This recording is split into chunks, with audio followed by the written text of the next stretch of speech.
This Torah class is brought to you by TorahAnytime.com. We're good? Mm-hmm. Okay. So I'm very excited to be able to present to you two aspects of the Parsha, two of the primary aspects of the Parsha that we're going to focus on.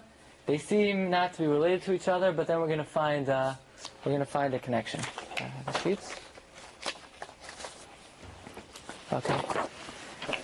The first one is at the end of last week's Parsha. Hashem comes to Avraham Avinu, and he tells him, "I have two important pieces of information to tell you." The first one, he says, "You know your wife Sarai, that nice lady you're married to?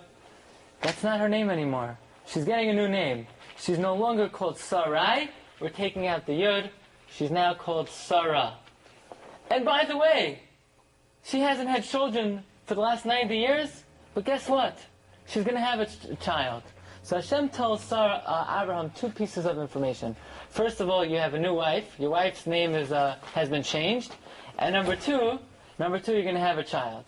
You're going to have a child. So what was Abraham's reaction? If you look at number one, Vayipol Avraham al panav vayitzchak. Abraham fell on his face and he laughed. Vayomer belibo, he said in his heart, Halaven meo shano yivaled. You think I can have a child at the age of 100? V'im Sarah habas tishim shana teled. Could Sarah have a child? She's 90? It's impossible. So again, what was Abraham's reaction to the news? He laughed. He laughed. It seemed he was incredulous. Then we have again in this week's Parsha, where the Malachim come to Abraham. Abraham serves them a festive meal, an elaborate meal. And what do the Malachim say to Abraham? By the way, in exactly 1 year, Sarah is going to have a child. And again, Sarah overhears this. Now, we're assuming right now that Sarah had heard this before. Because at the time that Hashem told Abraham that they're going to have a child, presumably Abraham told Sarah. So now Sarah is hearing the Malachim tell Abraham the news that in a year they're going to have a child.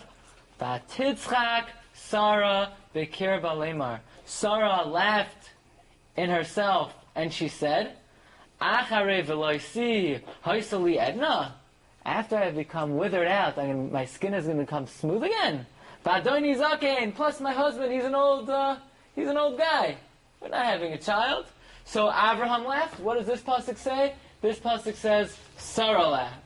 Okay, so Sarah has the same attitude as Abraham. Vayomer Hashem al Abraham. Hashem says to Abraham, Lama zeh tzachaka Sarah lemar. Why did Sarah laugh to say, Ha'af umna meled v'ani zakanti? Can I give birth when I'm so old? Ha'yipale me Hashem davar? Is anything hidden from Hashem? Lamoyed, at the appointed time, see? Ashav elecha, return to you, ka'is chaya, as this time lives, u'l'sara vein. In other words, Hashem comes to Abraham with criticism. With criticism. What is Hashem's criticism? Why did Sarah laugh? Something's not fair over here. Why did Sarah laugh? Abraham also laughed. Why is Hashem only criticizing Sarah when in Parshas Lech Lecha Abraham had the exact same reaction? If you look at number one, Vayipol Abraham apanav, Vayitzchak. Vayitzchak means he laughed. So Abraham laughed, Sarah laughed. Why is Sarah getting the raw end of the deal? A few people do something wrong, and one guy gets picked on, so he says, "What are you picking on me?" Right? Every time somebody gets in trouble, why are you picking on me? So here you have Abraham and Sarah. They commit the same crime. They both laugh, and Hashem only criticizes Sarah. Why is that? So we're going to present a number of different explanations why only Sarah is criticized and not Abraham. The first explanation is the explanation of the Targum. If you look on the side of the Chumash, there's something called Targum Unclus. Unclus was actually a convert who translated the Torah, but it was not his own translation. The translation of Targum dates back to the giving of the Torah on Har Sinai. The Targum says just because the same word by Abraham, by Yitzchak, and by Sarah, that Yitzchak, it means two different things. Because the Targum, if you look at number 3, when it talks about Abraham, look what the Targum translates it as. Unifal Abraham ala pohi. Abraham fell on his face. Vachadi. Vachadi doesn't mean he laughed. Vachadi means he was happy. Right? Gila, Rina, Diitzave. Anybody? Chedva. Chedva means happy. Vachadi means happy. But by Sarah, the Targum translates it as, look at number 4, V'chaycha Sarah. Sarah laughed. In other words, you know why Hashem didn't criticize Abraham? Abraham never laughed. The fact that the pasuk says Vayitzchak, it doesn't mean he laughed. It means he was happy. Hashem gave him the report. He was overjoyed. He was happy. He wasn't in disbelief. He was rejoicing. Sarah, when it says Vatitzchak, that means she laughed. Okay? Look at Rashi number 5, and Rashi says this answers our question. Why was Sarah criticized and not Abraham? Because Abraham didn't laugh. Abraham was happy. Sarah laughed. Look in Rashi. Rashi says in number 5, Vayipal Abraham al panav vayitzchak, zeh tergem unkles lashon simcha vachadi. By Abraham, Unclus translates it a language of happiness. He rejoiced. Bishel Sarah lashon machof, but by Sarah a language of laughing. Lamadata, we learn from here, she'Avraham hamin v'samach. Abraham believed and he was happy. Sarah loy ha'amina v'liglaga. Sarah did not believe and she scoffed. V'zehu shehikbid HaKadosh Baruch Hu al Sarah. That's why Hashem got angry at Sarah. V'lo hikbid al Abraham. So in other words, what we're saying is, why did Hashem get angry at Abraham and not at Sarah, not Abraham? Because Abraham didn't do anything wrong. Abraham was happy. He was overjoyed. You hear good news. You hear, somebody, something good happened to somebody. So you smile. You almost laugh. Not incredulously, but out of happiness. Sarah laughed. She couldn't believe it. She didn't believe it. Okay, that's the first approach. Now we're going to learn the approach of the Meshech Chachma. The Meshech Chachma was written by Rav Meir Simcha of Dvinsk. Dvinsk was such a small little city that, when you were riding on the horse and buggy, if you would start Ashrei, by the time you got up to Soymech Hashem L'chol HaNoiflim, you're out of the city already. That's how small the city was. My father came from Dvinsk. Yeah? Yeah. Okay. So the Meshech Chachma is one of the great personages of Dvinsk. So listen to what he says. He says, if, let's say, Mr. Friedman, a Navi comes to you and says, tomorrow you're going to go to the convenience store, you're going to buy, a Lucky 7 scratch-off card, you're going to scratch it off and you're going to win $1 million. Does it have to come true? Remember, a prophet tells you, a Navi, a valid Navi. I guess so. It doesn't have to come true. Why? Because if a Navi scratch that, no pun intended. But if Hashem comes and tells you, okay, so scratch it. Hashem comes and says, tomorrow you're going to go to the convenience store and you're going to scratch a lottery ticket and you're going to win. Does it have to come true? Yes. No. Why? Shema yigrom hachet. Maybe you'll sin in the interim, and now you'll not be deserving of what Hashem told you. For example, Hashem told Yaakov Avinu, don't worry, don't be afraid of Esav. And then it says, and Yaakov was afraid. And Chazal tell us, you know why he was afraid? He was afraid maybe he sinned, and now he doesn't deserve Hashem's protection. So if Hashem comes and tells you something himself, a good thing's going to happen, if you're undeserving of it, it may not happen.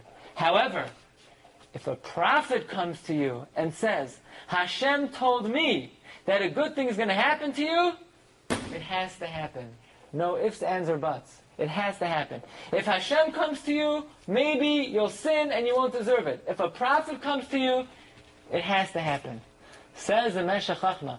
And this is one of the kochos, one of the powers of the Meshech Chachma, where he says, he takes a general rule and he applies it to the Chumash. And here's the rule. And here's the application. Hashem comes to Abraham and he says, Abraham, you're going to have a child. Abraham laughs. Why? Because it might not come true.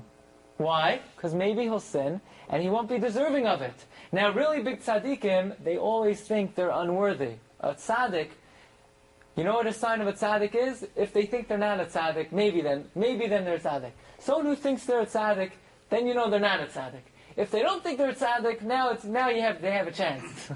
Right? The Gemara says that if everyone tells you you're a tzaddik, in your own eyes you should think that you're a rasha.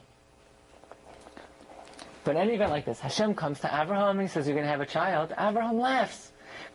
Just because Hashem told him, maybe he'll sin and he'll be undeserving of Hashem's promise. Because again, the rule is if Hashem comes and tells you something good is going to happen, it may not happen if you're undeserving. But Sarah, who told Sarah she's going to have a child? Avraham. How do we know Avraham told Sarah she's going to have a child? Because how did Sarah know her name was now Sarah? Hashem never told her about the name change. It must be Avraham told her, by the way, Hashem changed your name from Sarai to Sarah. Now, along with that prophecy of the name change was that she was going to have a child. So if Sarah knew about her name change, it must be Avraham told her that she's going to have a child. So Sarah has no right to laugh. Because if a prophet tells you something good is going to happen, even if you're undeserving, it's still going to happen. So Avraham... What? Maybe Sarah didn't know the rules. These people, they knew. Whatever we knew, they certainly knew. They knew all the halachos, all the principles of the Torah, through divine inspiration. They had to know this. So Avraham, he's allowed to laugh. Because the rule is if Hashem tells you something good is going to happen, maybe you'll be undeserving of it. But when the Navi tells you, when the Prophet tells you that something good is going to happen, it has to happen no matter what. So Avraham wasn't criticized because Hashem was the one who told Avraham. But Sarah is being criticized because Hashem didn't tell Sarah, Avraham told Sarah. And if a Prophet tells you something, there's no ifs, ands, or buts. Okay. Listen to this one. Another explanation. Why only Sarah was criticized and not Avraham? Okay? Look in number 7. This comes from the Chizkuni.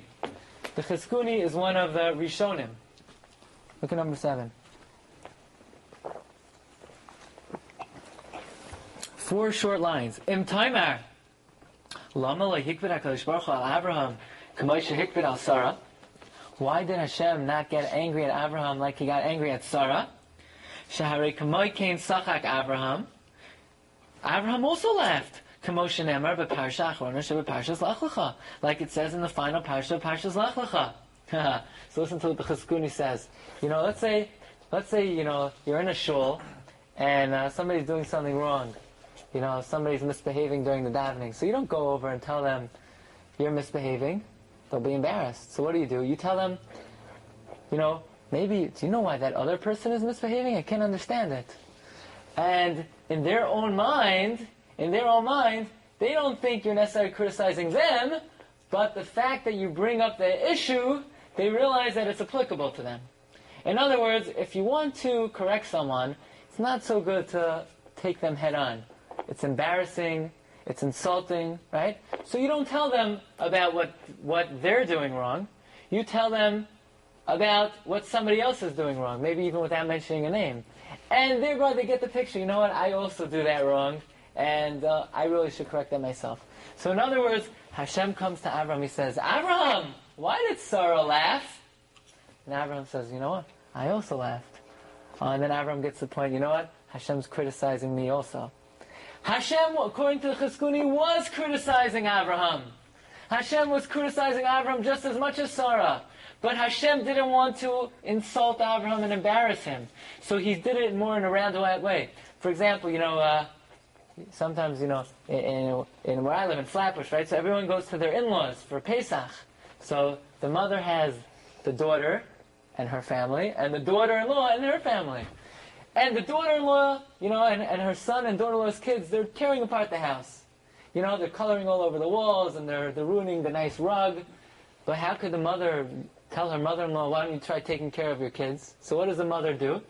She says to her daughter, why don't tell your kids to behave? The daughter-in-law hears, then she realizes, she better correct her own kids. So, by the way, there's a Yiddish expression, you talk to the daughter, but you mean the daughter-in-law. So, he says, Ela mashal leisha chachama. This is a parable to a wise woman. Sheba lehoichiach talasa. She really means to reprimand her daughter-in-law, behochicha spita, and instead she reprimands her daughter. Umemela her gisha kalasa, but the daughter-in-law realizes ba'atzma. So too, kachem hochiach HaKadosh Baruch Hu Avraham b'fanav. If Hashem would have reprimanded Avraham, haya misbayesh, he would have been ashamed. Ela hochicho min hatzad. He sort of reprimanded him in a roundabout way. So while Rashi says that Sarah was criticized and not Avraham because Avraham didn't do anything wrong, again Rashi says Avraham didn't laugh, Avraham was happy. Chizkuni says no, they both were at fault, but Hashem criticized Avraham in more of a roundabout way. Okay? So that is the third explanation. And we said, of course, the Meshech Chochmah says that Avraham was criticized. Avraham was not criticized because he heard it from Hashem, so maybe it won't come true, so he could laugh. But Sarah heard it from the prophet, so she has no right to laugh. I'm going to tell you now a fourth explanation that comes not from a Rishon, not from an Achron, not from a Rosh Hashiva, not even from a man, from a Rebbetzin. The Rebbetzin of the Tzaddik of Yerushalayim. There was an individual by the name of Tzaddik of Yerushalayim, Rav Aryeh Levin. Rav Aryeh Levin was the father-in-law of Rav Yosef Shalom Elyashiv. Rav Elyashiv is considered the Posek Hadar, the greatest halachic authority of this time for Ashkenazim. His father-in-law was Rav Aryeh Levin, a very big tzaddik who was known to visit people in prisons. He spent his time visiting people in prisons, visiting very sick people, people with who had leprosy, who even doctors were afraid to go into. He risked his life all the time to visit people with very contagious diseases. And his Rebbetzin offered the following explanation for why Abraham was not criticized and Sarah was criticized. What's the explanation? It goes like this. If you remember, there was once a woman by the name of the Isha Hashunamis. And this Isha Hashunamis was barren. She didn't have children for many years. And she tells her husband, we have a nice house, and whenever Elisha, the prophet, passes through the city, he always stops off in our house to stay. So why don't we make him a nice quarters for him a nice room for him to stay in. Whenever he comes, this way he'll be comfortable. So they built him a special attic, and he stayed in their house, and he was so overwhelmed by the fact that they built these special quarters just for him, that, he said to the lady, whatever you need, I'll bless you with. So the lady said, no, I don't need anything. But Elisha on his own saw that she was childless, and he promised her, this time next year, you'll be blessed with a child. Sure enough, this woman was blessed with a child. Fine. A little while later, the child grows up, and look at number 8. One day the child is in the field. Vayomer al aviv, the child says to the father, Roishi, my head. He contracts a very bad headache. Vayomer al hanar, so the father tells the lad, Sa'eu al imay, quickly take this kid to his mother. He's sick. He needs help. Again, this is the child who was miraculously born to the Isha Hashunamis. Vayisa'eu, they carried him. Vayiviyeu al imay, they brought him to his mother. Vayeshiv al berkeha, he sits on her lap. Ad hatzarayim, until the afternoon. Vayamois, and he dies. Vatal, the mother goes up. Vatashkiveu, she doesn't know what to do. So she lays the dead child down on the bed of the prophet. Remember, she built him special quarters. She lays him down on his bed. Vatashkiveu al mitas isholikim, she lays him down on the bed of this godly man. Vatiskar ba'adar vatetze, she closes the door behind him and she leaves. She has to run to the Navi Elisha, and she needs a miracle. She needs Elisha to bring him back to life. Vatikra Elisha, she calls out to her husband. Vatomer, she says, Shulchan li echad min hanarim, quickly get me an attendant. V'achas ha'asonos, quickly get me a donkey. V'arutza arishol likim v'yashuva, I need to run to the prophet. So her husband's wondering, why do you have to run to the prophet? What's wrong? What happened? Is everything okay? Vayomer, he says, Madua at haylechas elav hayom, why are you going to the prophet today? It's not Rosh Chodesh. Lo Chodesh. Today's not Rosh Chodesh. By the way, we learned from here that in the olden days, in the times of the prophets, they would visit the Gadol Hadar every Rosh Chodesh. V'lo Shabbos. It's not Shabbos. Why do you have to go to the Gadol Hadar today? V'atomer, she said, don't worry. Don't ask so many questions. Shalom. Everything is peaceful. Peaceful? Her only child is dead. How could she say everything is peaceful? She saddles the donkey. She tells the attendant, Nahag v'lech, lead the donkey and go. Al tatzili lurkav, don't hold me back. Kim amarti lachan, unless I tell you. She goes, el ishol lekim el hara Carmel. She goes to the mountain of Hashem, where the Navi lived. When the man of God saw her, so Elisha tells his attendant, oh, this woman who used to host us, she's coming. Go run to her. Find out how she's doing. Say to her, Hashalom lach. Is everything okay? Hashalom leishech. Is everything okay with your husband? Hashalom layolad. Is everything okay with the child? V'atomer shalom. Everything is wonderful. Here she is. She's running to the prophet. Why is she running to the prophet? Because she knows her only hope is that this prophet could bring her child back to life. And the prophet sends a message. How are you? How's your husband? How's the child? And what's the response? Everything's shalom. Shalom. Yeah. ואומר לך, השלום לך, השלום לאישך, השלום לילד, ותאמר שלום. ותאמר, it's not correct Hebrew, no? It's ותאמר, it's masculine, it's not feminine. If she answers it, it should be תאמרת or ותאמרה. Who says okay, good. ותאמר? In biblical Hebrew, you see, Vatomer, Tomer means she will say in the future. Vatomer, there's something called Vav HaMishapeches, a Vav that changes the tense. It makes it from future to past. Yes. So Vatomer changes it to and she said. And she said. For example, Yomar means he will say. Vayomer means and he said in the past. Okay? So again, the problem is, here she's going, she's devastated, her only child is dead. The Navi sends word, how are you doing? How's your husband? How's the child? Everything's wonderful! Everything's wonderful! Her kid is dead! She's coming for a miracle! She's coming to have the Navi revive her child. How could she say everything's okay? Says the Rebbitzin of Rabbi Aryeh Levine. And we'll read it in the English. Look at number 9. Okay, I have something in English this week. Okay? This is from the biography of Rabbi Aryeh Levine. It's worthwhile for everyone to read. You could go to your local bookstore. It's called A Tzaddik in Our Time. It's a fantastic book about a gadol whose life is quite different than maybe typical gadolim. He spent his life visiting very sick people, prisoners, criminals, and he was able to sort of cross the barriers between Charedim and Mizrachim and Eretz Yisrael. Okay, take a look at what he says. This is something the good rabbi once told me in the name of his beloved wife. Okay? There's a well-known account in the Bible of the child born miraculously to the woman of Shunem in her older years by the great spiritual influence of Elisha the prophet. When the little boy died, she set out to fetch the prophet swiftly, and he revived the child. Before she left, however, her husband asked her, why are you going to him today? It's not Rosh Chodesh, it's not Shabbos. And she said, Shalom, meaning everything is A-okay. Why wouldn't she tell her husband the truth, that the child had died? And why wouldn't she tell the Navi the truth, that her child had died? The answer is, look at this, had she said this, the prophet would never have been able to revive the child afterward.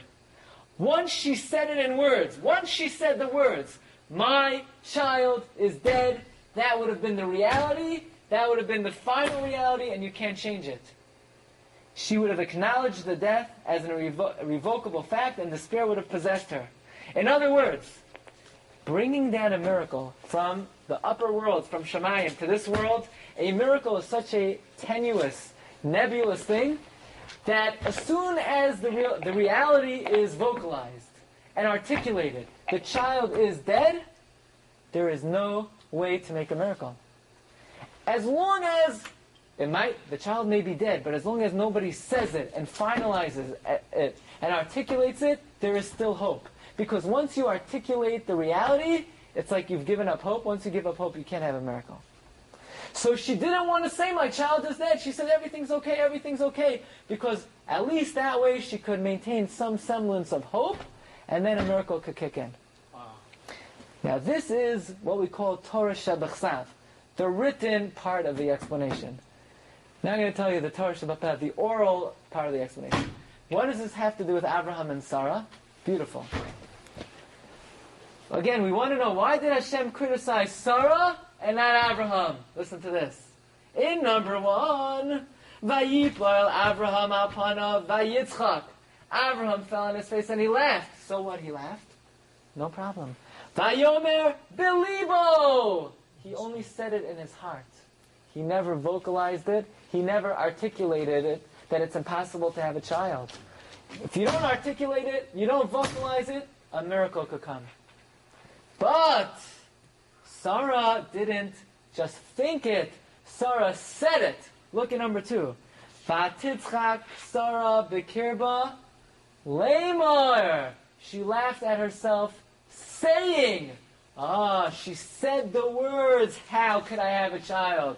You say the words, how could I have a child? You can't have a child.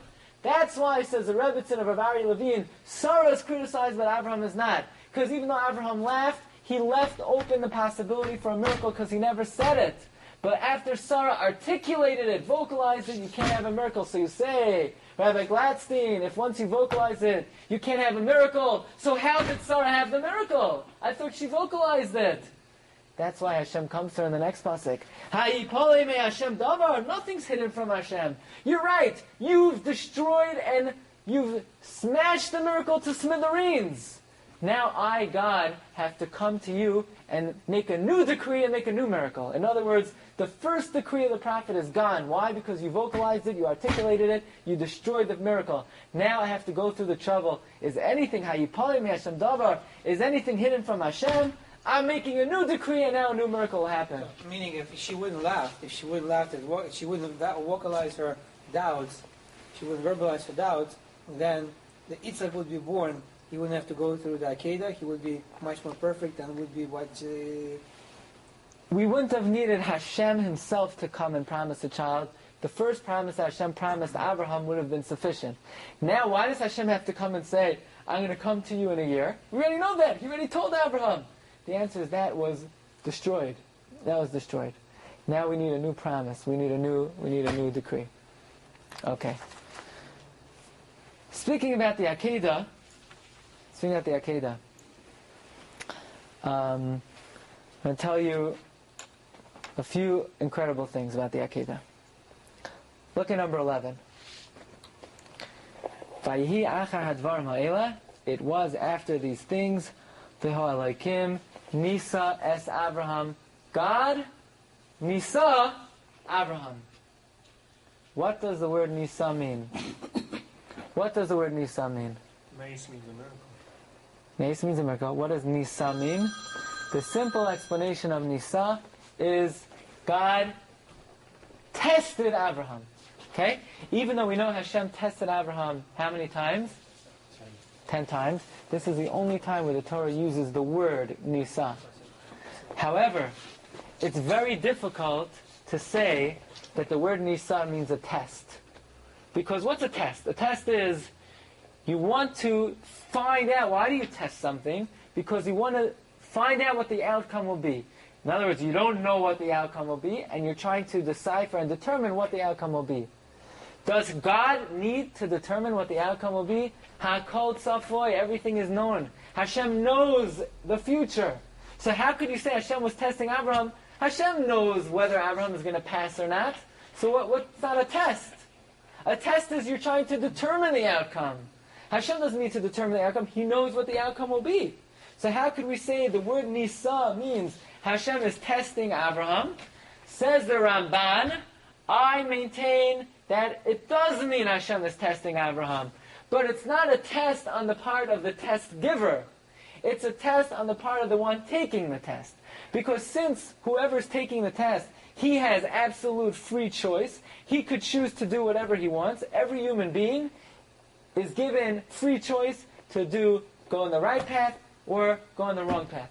No, let nobody make a mistake and think any aspect of his life is forced upon him, or any decision is forced upon him. Everything is complete free choice, and therefore, for Hashem, on the part of what the Ramban says, the minaseh, the one giving the test, it's not a test. But on the part of the one taking the test, it's a test. But the question is, but we're saying, so why would Hashem make him go through it if Hashem knows the result? The answer is, just because Hashem knows the result, that means Hashem knows that Abraham's heart has the ability to choose the right path. But at the present moment, God cannot reward Abraham for action, because he has yet to perform the action. As of yet, Hashem can only reward Abraham for his good intentions and good heart, and his wanting and ability to do it if asked. But Hashem tests him to do it so that he could actually do it, and then be rewarded for his act. In other words, it's not a test. It's just an opportunity for Hashem to give Abraham more reward. Until he actually does it, Hashem can only reward Abraham for his thoughts. Now that he does it, Hashem can reward him for his actions. Okay? That is the opinion of the Ramban. The Rambam says, we're translating the word incorrectly. When the Pasuk says, V'ha'alekim Nisa es Abraham, God was Nisa Abraham, it doesn't mean a test. We say in Shemona Esrei, Teka b'shofar gadol l'cheirosenu, blow the great shofar to free us. V'sa nes, and raise the banner, l'kabetz kol yosenu, to gather in our exiles. In other words, Hashem is going to gather all the Jews from all corners of the world. How are they going to know to come to Eretz Yisrael? Hashem is going to have someone raise a big banner as the crying call, come, come, come. The word nes can mean a flag or a banner. So what the Rambam says is, you know what it means? Well, like him, Nisa, it's Abraham. It doesn't mean he tested him. It means he raised him up as a banner. How? Hashem raised up Abraham and he says to the world, look at what a human being could accomplish. Look up and learn from Abraham. It's not a test. It doesn't mean God tested him. There's no such thing as God needing to test someone. It means God raised him up like a banner. Look what a human being could accomplish. What does that mean? Look at number 14. Look at number 14 in the second paragraph. This is from the Sefer Moreh Nevuchim. The Rambam, besides writing his halachic compendium, he wrote a Sefer Moreh Nevuchim. Moreh Nevuchim means guide for the perplexed. Actually, the Rambam wrote it in Arabic because that was the language most people understood at the time. And the Rambam writes, the most love that anybody ever had for anything in the history of mankind was Abraham's love for his son. Okay? People love money. People love their life. But here you have a man, he was 100 years old. He was wealthy. He was intelligent. He was spiritually strong. He was the perfect candidate to start a nation. And there's nothing more he wanted than to be able to have a child to perpetuate his legacy. He was the only person in the world who stood up to polytheism and believed in one God.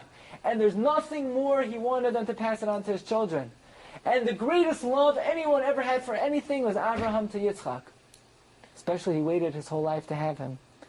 And then Hashem says, slaughter him. So now he's demonstrating that even though the greatest love anybody ever had for anything is his love for Yitzchak, but there is one love that supersedes that. The love of a person for Hashem. Even though no one ever loved anything more than Abraham loved Yitzchak, Abraham was showing that love, Avas Hashem, could surpass even that. And that was the banner. Hashem holds up Abraham to the world. Look at what love of Hashem means.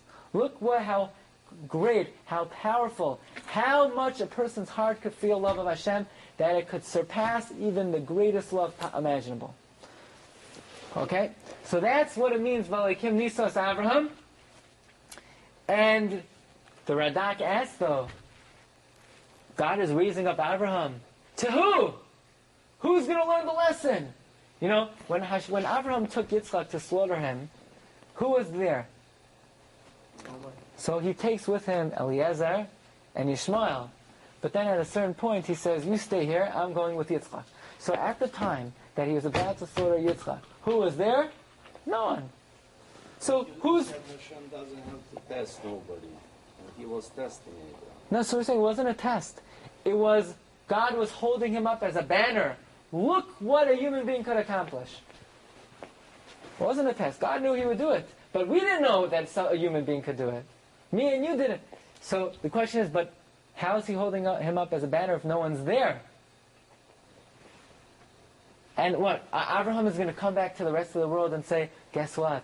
Hashem came to me and told me I should slaughter Yitzchak, so I went up to the mountain, and I was going to do it, but at the last second Hashem came to me and he told me not to do it, so I didn't do it. Anyone going to believe him? Of course not. No one's going to believe him. Okay, nice Baba Maisa. No one's going to believe him. The Radak says, Hashem was not holding him up as a banner to the people of his generation. Hashem was holding up as a banner for all those who believe in the authenticity of the Torah. That Hashem's holding up Abraham to me, to you, to all those who are ma'aminim, who believe in the authenticity of the Torah. And the Radak even points out that as polytheism disappeared from the world, the majority of the world believes in the stories of the Chumash. Whether it's the Christians, the Muslims, the Jews, they all accept that this is a factual story. So in essence, Hashem is holding Abraham up as a banner to the entire world as a sign of, look what it means to love Hashem. The Muslims say it's Yishmael, not Yitzchak. Yeah, that's... But still, it's his own... It's the same point, right? The same. Yeah. Okay. I'm going to have two more points.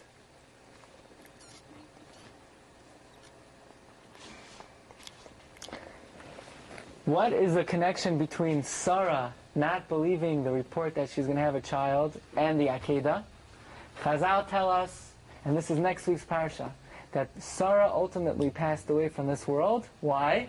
Because the Malach came to her, and the Malach gave her an image that Abraham was slaughtering Yitzchak, and that he did slaughter her.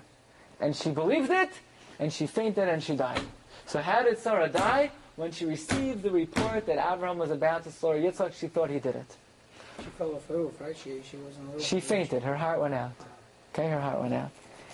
The question is, why did Hashem punish Sarah in this way? That she should die accepting the false report of an angel? Listen to this. This is incredible. There is a Rishon by the name of Paneach Raza. Paneach Raza means the one who uncovers the secrets. Well, it's a sefer that's not easy to obtain. And he says an incredible idea. He wants to know, look at number 17. V'im Tomar, you can ask, Lama nistaviva misasa idei ramos hasatan. Why did Hashem have Sarah die through the trickery of the Satan? Where the Satan, the angel of punishment, comes to Sarah and shows her an image that Abraham had killed Yitzchak. Why? It was a false report. Why did Hashem allow this to happen? Says the Paneach Raza, the Tirates Aviv Shel Rabbi Yehuda HaChassid, the father Rabbi Yehuda HaChassid answers, the Mida b'Mida loy batal. God dealt with her measure for measure. The HaKadosh Baruch Hu medaktik im atzadikim kechur hasara. Hashem is exacting with the righteous like a hair's breadth. Lachein be'avain ba'techachesh Sarah Mesa bekichesh asatan. Because Sarah didn't accept a true report of the angel that she was going to have a child, here the angel comes to her and says, you're going to have a child. And it was true, and Sarah denied it. Hashem says, you don't accept the truth, you'll have to accept the lie. So the angel comes to her and says, you know, that son that you were going to have, Abraham killed him. And now she had to accept it. When you don't accept the truth, the punishment is you're going to accept the lie. Wow. Says the Chsam Sofer, look at number 18. He quotes the words of the Paneach Raza word for word, basically. And in the very last line, look at what the Paneach Raza, look what the Chsam Sofer writes.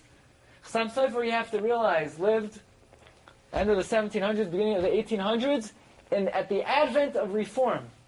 Look what he says. Ve'davar gadol diber hanavi. This Sefer Paneach Raza, the Chassam Sofer says, he's a prophet. And he's saying something very great. So here you have an Achron in the 1800s saying that something that was written 500, 700 years earlier was prophecy. What does the Chassam Sofer mean that these words are prophecy? What he means is like this. The Chassam Sofer was living in the age of the advent of reform. And he sees Jews who are being duped into what is fake Judaism, where their pastors tell them, Shabbos is not traditional Shabbos. Shabbos, you drive to shul, or you speak on the microphone. The pastors convince them of some type of fake Judaism. Why do these Jews believe it? Why do they fall for it? That's not Shabbos. Shabbos is not driving. Shabbos is not using the organ. Shabbos is not speaking on the microphone. Why do they accept it? Why do they believe it? Their pastors tell them, no, kashrus, it's just for health reasons. So just make sure you cook the food well. Why do they accept it's not, whatever they're telling them, it's not for health reasons, it's not for spiritual reasons, and they accept a false version of Judaism? Why do they fall for it? Says the Chassam Sofer, because God is punishing them measure for measure. Because when you don't accept the truth, when you don't accept authentic Judaism, you're going to fall for unauthentic Judaism. You're going to fall for sheker. Because if you don't accept the emes, then the punishment is God will make you accept that which is completely fabricated. And therefore, the Rishonim say that because Sarah did not accept the report that she was going to have a child, which was a true report, her punishment was now she's going to accept something which is not true, and that's how Sarah ultimately passed away. And that's what the Chassam Sofer means. Ve'davar gadol diber hanavi. He's calling the words of the Rishonim prophecy, because they were able to understand that hundreds of years later, a time will come when people will come to Jews with complete fabrication, and Jews will have to accept it out of a punishment, because if you don't accept the truth, you're going to accept something which is not true. Shkoyach. Sarah's punishment was much harsher than those Jews. You've just experienced another Torah class brought to you by TorahAnytime.com.